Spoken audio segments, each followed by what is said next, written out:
Oke, selamat malam. Ketemu lagi dengan saya Asraf di garasi Citafil. Nah, di kesempatan kali ini kita nganter unit ya, udah selesai servis. Jadi kita akan bahas tentang indikator pada kendaraan. Di sini di dashboard itu ada beberapa indikator, tapi yang akan kita bahas ada 4 indikator penting yang teman-teman itu harus tahu. Ini indikator apa dan apa akibatnya jika indikator itu menyala.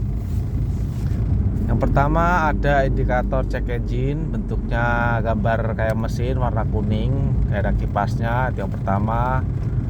Ketika indikator check engine itu nyala, berarti itu menginformasikan bahwa ada malfungsi atau ada kesalahan pada sistem EV atau electronic fuel injection.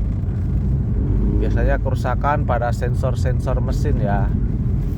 Jika indikator nyala, akibatnya apa? Akibatnya mobil teman-teman bisa berebet, bisa nyendat, pincang, atau bahkan mogok, tergantung sensor mana yang bermasalah. Jadi ketika indikator check engine nyala, teman-teman harus segera membawa kendaraan ke bengkel untuk melakukan pengecekan. Kemudian yang kedua, indikator temperatur. Seperti ini indikator temperatur ya. Ada yang pakai jarum, ada yang pakai kayak gambar bendera itu ya, warna merah. Nah, ketika indikator itu nyala, indikator temperatur itu nyala, itu menginformasikan bahwa itu menginformasikan bahwa suhu mesin terlalu panas. Nah, ketika indikator nyala, teman-teman jangan memaksakan untuk melanjutkan perjalanan. Karena jika dipaksakan, saya pastikan mobil Anda akan mogok dan memerlukan perbaikan yang sangat besar. Jadi ketika indikator temperatur nyala, segera berhenti mengecek dari mana sumber masalahnya. Untuk indikator temperatur nyala sudah saya buatkan video pada channel saya sebelum-sebelumnya ya, jadi boleh disimak.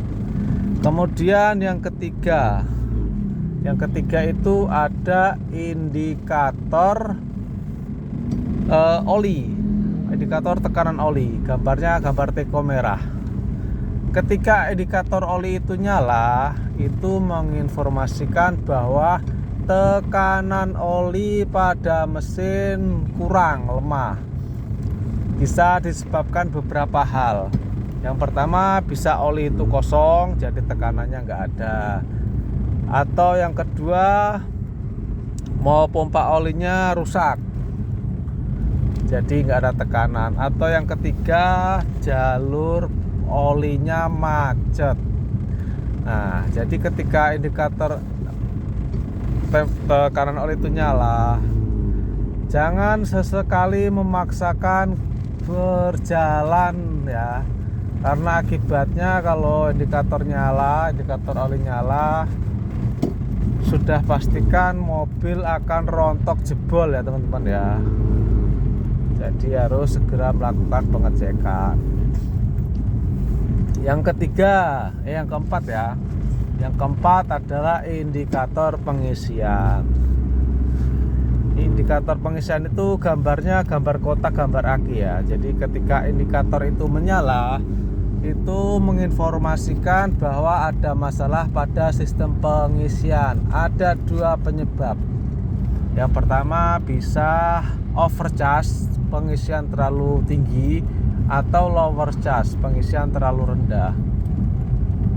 Nah, jika pengisian terlalu tinggi, akibatnya dapat merusak komponen elektrikal kendaraan. Yang biasanya itu kalau overcharge, akinya mendidih atau pecah itu, mendidih atau akinya pecah, dan bisa mengakibatkan kerusakan pada komponen elektrikal.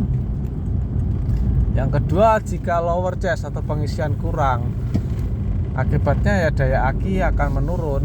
Kalau teman-teman memaksakan perjalanan, akinya udah kosong, mobil lama-lama mogok. Nah, kita bahas lebih lanjut ya untuk yang pengisian ya. Jadi ketika indikator pengisian itu menyala, Yang harus teman-teman lakukan yang pertama adalah jangan matikan mesin. Kenapa? Karena takutnya begitu mesin mati udah nggak kuat starter lagi. Yang kedua, segera matikan semua perangkat elektronik. Contohnya AC yang menggunakan listrik ya. Matikan AC, matikan tip, matikan lampu. Jika malam hari ya gunakan lampu secukupnya, lampu kotak aja, untuk mengurangi beban pada aki yang pengisiannya menurun. Kemudian yang paling mudah berikutnya, teman-teman cek ke bagian terminal aki ya, kendor atau tidak. Jika kendor bisa dikencangkan. Kemudian teman-teman juga bisa ngecek untuk soket-soketnya ada yang lepas apa enggak, soket yang dari alternator, kabel-kabelnya ada yang kendor apa enggak.